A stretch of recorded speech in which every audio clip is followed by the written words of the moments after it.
Yo! What's up, Guzman fam? So yun na nga, nakabalik na kami dito sa Maynila, galing Boracay. At dito muna kami mag-i-stay sa bahay ng auntie ko dito sa may Alabang Village. And for today's vlog, mag-iikot-ikot tayo na para na din bang nag-neighborhood tour tayo dito sa lugar nila. Ay grabe, we were amazed kung gaano kagaganda yung mga bahay, pati yung mga landscaping nila dito, na para bang nasa Amerika pa rin kami. Then later, mag-grocery tayo at very excited kami ni Amy makita yung mga paninda nila dito. At syempre, very curious kami kung magkano ba yung mga bilihin dito. And to end the day, samahan nyo kaming makipag-bonding with my cousin and his family. Kaya dyan lang kayo at samahan nyo kami. Are we at the end or are we at the start? 129 beats per minute from my heart. Anywhere we do is where I long to roam. Not a day I'm taking you all away.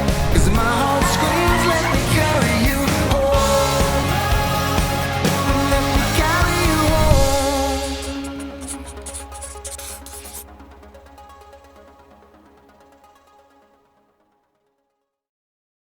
Good morning guys. Dito na kami sa bahay ng auntie ko. Kinupkup kami for a few days bago yung susunod naming pupuntahan. Good morning, mami. Good morning. Yung mga gamit namin. Makikilaba lang kami. Konti lang kasi inimpake namin. Ayaw namin mag-impake ng napakaraming gamit. Kasi nga mahirap magbitbit lalo na may kasama kaming bata. So ang plano talaga namin, hindi kami dito tutuloy. Kaya lang si auntie nagpumilit na dito na lang muna sa mga susunod na araw. Alas 8 na ng umaga. Lalakad lang kami guys dito sa sa neighborhood nila. Ay. Dito.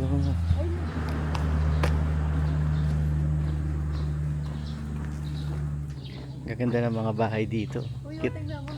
May photos din siya, no? Nakakatuwa, oh. Nakapunta ako dito noon. Kailan ba? Mahigit na rin, mga 10 years ago na rin. Ay, may bakanting lote, oh. Medyo mahigpit yung nila dito, security. Kahapon kasi nung pumasok kami, medyo masungit din yung guard. Ang sungit ng guard, no? Actually, ang plano namin, hindi kami tutuloy dito. Magche-check-in kami sa BGC. Kaya lang, mag-out of the country din kasi kami in 3 days. Tapos, yung mga gamit sana namin, since malapit kami rito sa lugar nila, ay merong Plumeria, para kami nasa Hawaii. Ang ganda. Kito, Ang laki gagawing naman kwintas yan. Plumeria ba to? Oo, Plumeria yan eh. Ano niya? Oo, nga laki, no? Mag-out of the country kami ulit in 3 days. Nakiusap ako na pwede yung luggage namin, ipapatabi namin muna dito habang nandoon kami. Kasi hindi naman namin pwedeng dalhin lahat noong mga bagahe namin. Wala kaming pag-iiwanan. Kila nanay naman, sa nanay ni Amy, medyo malayo kasi sa Nabotas. Since malapit sila sa MOA dito sa Muntinlupa. Muntinlupa ba pa? Nakiusap ako na idadrop namin dito yung gamit namin habang wala kami. Grabe, ang ganda ng bahay. Para siyang Para kang Japanese. Ay, maganda yung halaman Ay, na yun. kakaiba na. Tapos ang laki nung niya sa loob, yung elephant ear. Tara. Lakad tayo dito. Actually, hindi nga namin nabanggit sa kanila na uuwi kami. Medyo parang sinisikreto nga namin ng konti. Ingay ng kuliglig, no? Sabi, sino sumundo sa inyo sa airport? Sabi ko, nag-grab lang kami. Bakit di raw kami nagpasundo? Kasi usually, kapag umuwi kami ng Pilipinas, sinusundo kami ni auntie. Naiiyak kasi kami. Si nanay din, nanay ni Amy, nagbo-volunteer din na sumundo sa amin. Kaya lang ang layo na Botas, tsaka yung lapag namin, inabot kami ng halos alas 10 na. Ayaw namin makaistorbo. Kaya sabi ko mag-grab na lang kami. Kaya nga doon sa Memoa kami, kumuha ng kondo para malapit sa airport, convenient. Yun, kailangan nga wala kami dito, nasa BGC sana kami. Kaya lang si auntie nagpupumilit, dito na lang kayo sa bahay. Hindi na naman ako nakatanggi. At least makakapagpalaba pa kami. Ay, ang daming ibon, mga maya. Ang daming Ang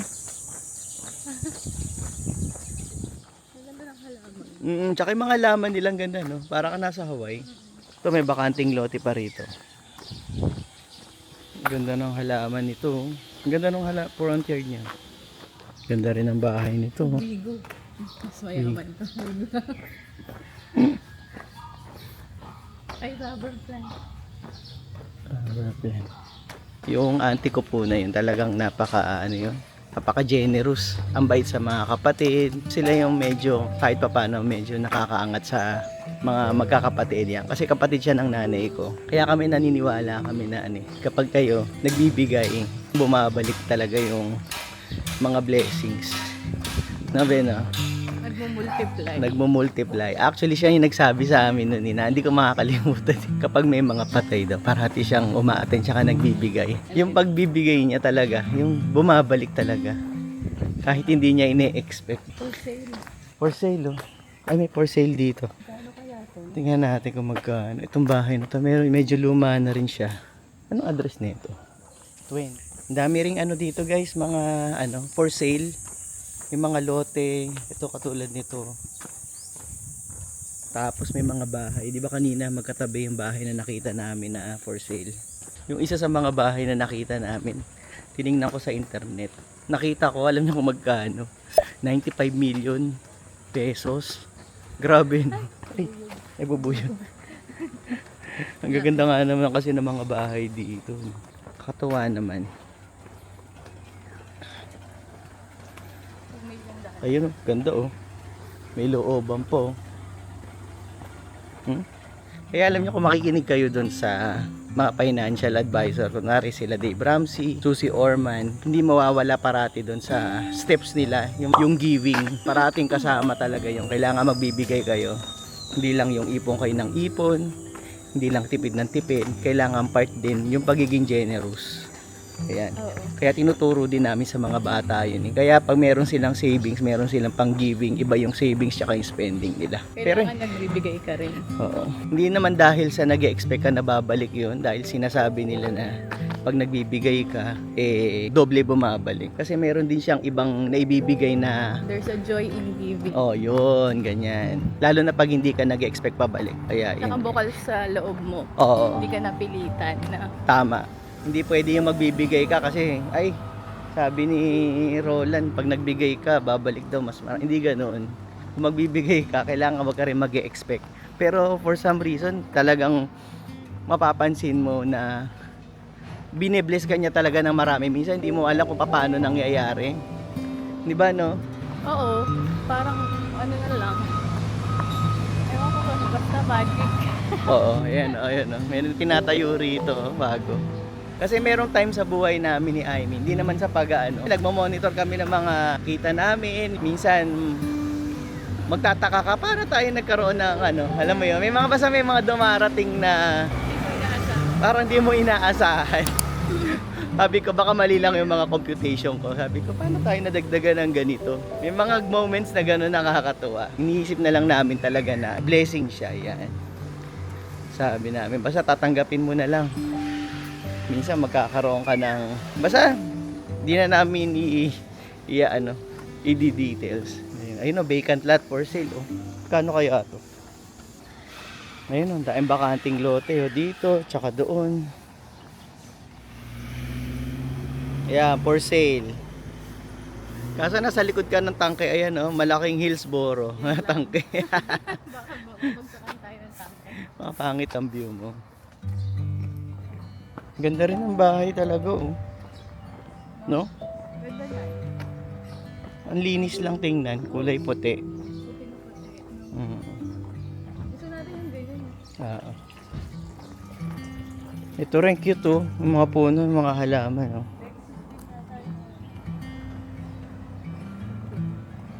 Sabi nga namin ni Aimee, gusto namin interviewin si Auntie. Actually, na-interview namin, kaya lang di naman namin pwedeng i-video. Di naman nila alam na nagbablog kami.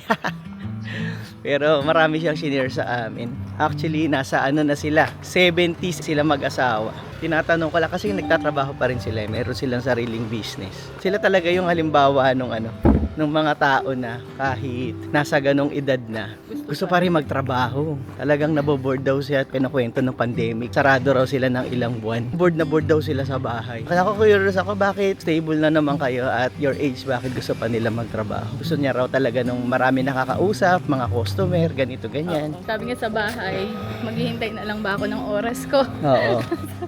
Yung travel naman, ang dami niya na napuntahan, paulit-ulit na lang daw. Medyo nagsawaan na rin sila. Siguro Siguro kasi, isang dahilan, sabi ko, sarili nilang business. Siguro kung ikaw dito, namamasukan ka, tapos ang hirap ng trabaho mo. Kasi sa Amerika ho, gano'n eh. Maraming mga especially namamasukan, lalo na mga nurse. Yung mga pagod na sa trabaho, natotoxican, gusto nilang huminto.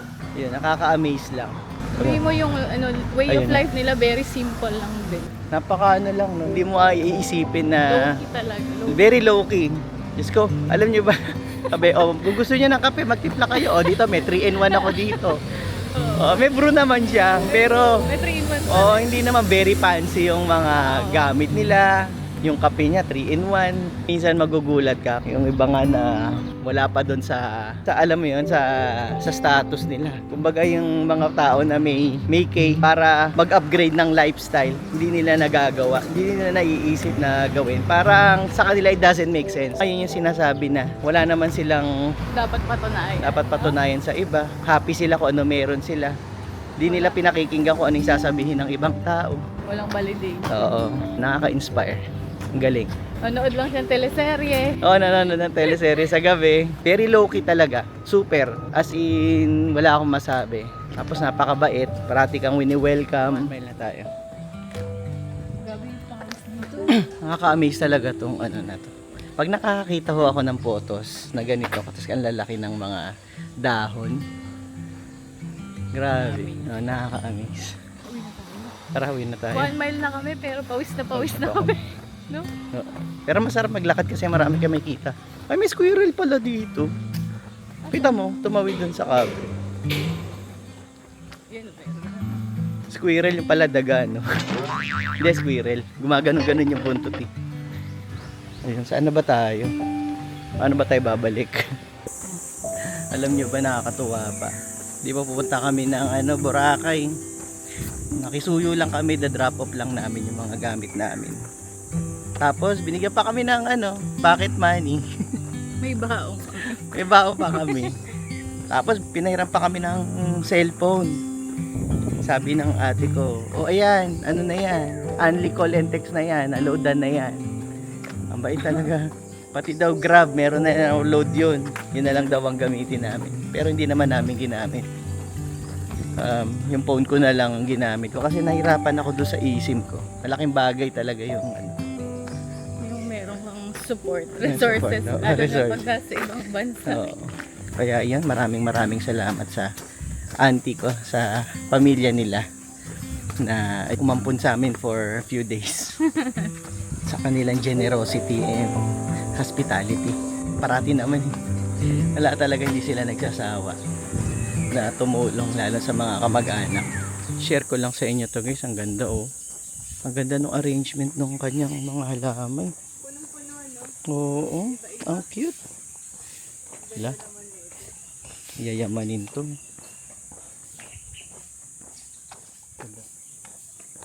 Pero guys, alam niyo naliligaw kami, hindi namin makita yung daan namin. Alam niyo nakakatuwa dito. Ang dami namin nakakasalubong. Alam niyo parang sa Amerika. Kasi usually dito sa Pilipinas, iba. Pag nadaanan mo, wala lang. Dito, pag nadadaanan mo, babatiin ka. Good morning, tsaka nakangiti sila. Nakakatuwa. Kahit yung mga naglilinis ng kotse, siguro yung mga kasambahay nila. Sabihin, good morning sir. Alam mo yung naglalakad ka lang. Pero di naman kami tiga dito. Nakikiano lang, lang kami. nakikilakad. Nakikiyamanin lang kami dito. Ang sampid. Ang ganda nun, kita mo. Ano ba to? Para mo ni... Simbahan. Simbahan ba to? O baka Baka mamaya residential yan, di masimbahan. Palasyo eh. hindi eh. May Ganda no? Parating din kami. Pawis na pawis. Grabe. Let's go. Pagod ka ba? Pawis na pawis. Ikaw ha? Sige po. Oo. Kami na ba Oh, baka mamaya hapon susunduin kayo ni Christine Idol. Ano ha? Haha. O, ano kayo dito? Relax lang. Oo ha? Oo. Wala ko susunduin ka anong meron ng mga bata. Oo. Wala po sa mo lahat yan. May kanin pa doon ha? Yeah, ready na uli kami lumayas. Damit na ulit. Nakadamit na kami. Backlight lang talaga, kaya yun naglaba kami. Actually, pinalaban namin kay ate. Tinulungan ko lang magtupi. Ayun. Dami kasi. Grabe bang. Bango. Grabe naman ang bango niyan. Sa atin walang amoy masyado, no? Sabi pa nga, papaplansya pa eh. Kasi usually hindi naman kami nagpaplansya sa Amerika. Tupi Oo lang nga, okay sabi na. ko tupiin ko na lang. Oo. Kasi nakahang lang naman.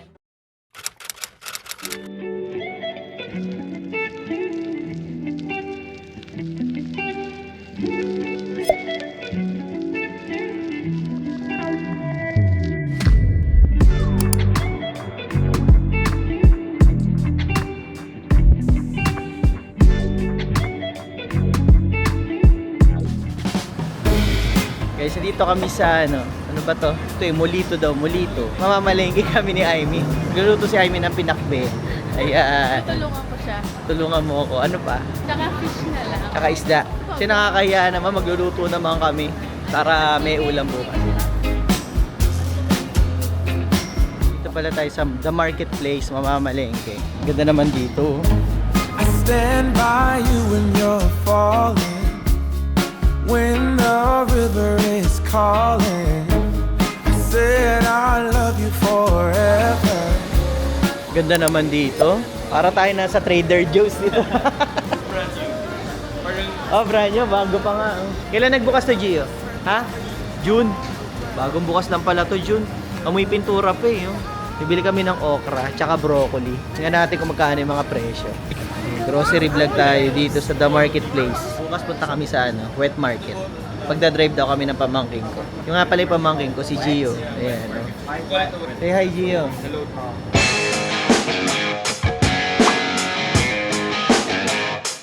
Hello vlog. Yan, pamangking ko yan. Laki oh. Tangkad pa sa akin. Thanks for driving us ha. It's alright. It's all good. Ilan? Presyo, compare sa US. Per kilo, 515. Okay ba to? Hindi ako kahit sa Amerika, hindi ako gumagamit nito. Ito na lang. Pili ka na lang individual. Ayun, okra. Ayun, mura ng okra. Oh. Di Yan, ba? ganyan yung inano mo eh. 38. Yung kinain ko, ganda ng sugar ko kanina. Ito kinain. Kuya, Yan, sitaw. Kano yan? 47. 47. Pili tayo. Presyo ng kalabasa. Price per kilogram, 105. Yan. Okay na to. Ganda ng ampalaya, oh. Namiss ko tuloy ang ampalaya ko. 220 per kilo. Ayan, kuha tayo ng isa. Pwede na. Ano pala talaga to, no? Pinakbit section. section. Pinakbit section talaga siya. Ang dali mamili. Kasi Meron na siyang tabi-tabi ganito, tapos meron siyang individual ingredients kung gusto mo ng individual. Ang talong is 200 pesos per kilo. Ayan. Bago kami ng isip, magluluto na lang kami ng salmon sa miso, sinigang. Ayan, bumili kami ng salmon, itong presyo niya, 298 per kilo. Kamatis, 249 per kilo. Ayan, konti lang, 4. Kumuha na rin ako ng isang belly. Hindi ko alam magkano to eh. Frozen. Humingi tayo ng sining panigang. 42. Ewan ko kung magkano to. Ano to? 42 yung ganito. Wala nakalagay kung magkano per kilo. Yun, mustasa. Magkano? Per kilo, 299 ang mustasa. So ito, ano lang to? 30 pesos. Sabihan natin. Yun, 4. Tsaka isda pala, bibili pa tayong tilapia. Sarap mamili dito. Tingin tayong tilapia. Paborito ng mga bata, yung piniritong tilapia.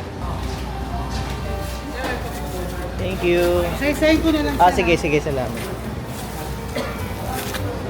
Tilapia. 3 tilapia yan guys, 289 per kilo. Naabot lang ng 245. Ma'am, nilagay ko lang ma'am para yung kung sakali yung yellow po, hindi. Hindi matumula. Salamat.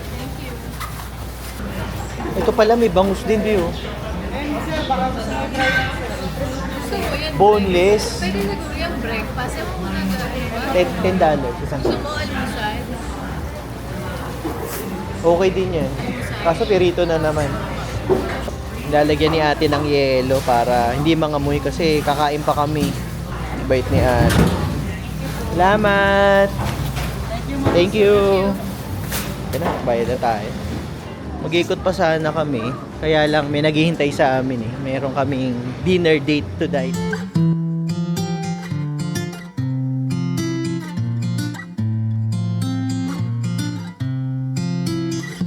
요즘 사람들은 더 이상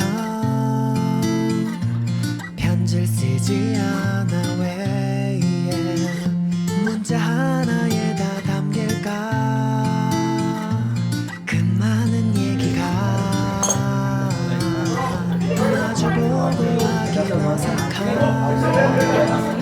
마음 하나 종이에 괜히 가슴이 넘기네 써내려가 볼게 yeah. 사랑해 좋아해 촌스럽지만 이렇게 고백해 멋은 없어도 나 지금 진지해 장난 아닌데 유치해 미안해 하지만 내 맘 그 어떤 세련된 말로도 대신 못해 사실 너를 안고 싶어 Cause you are my baby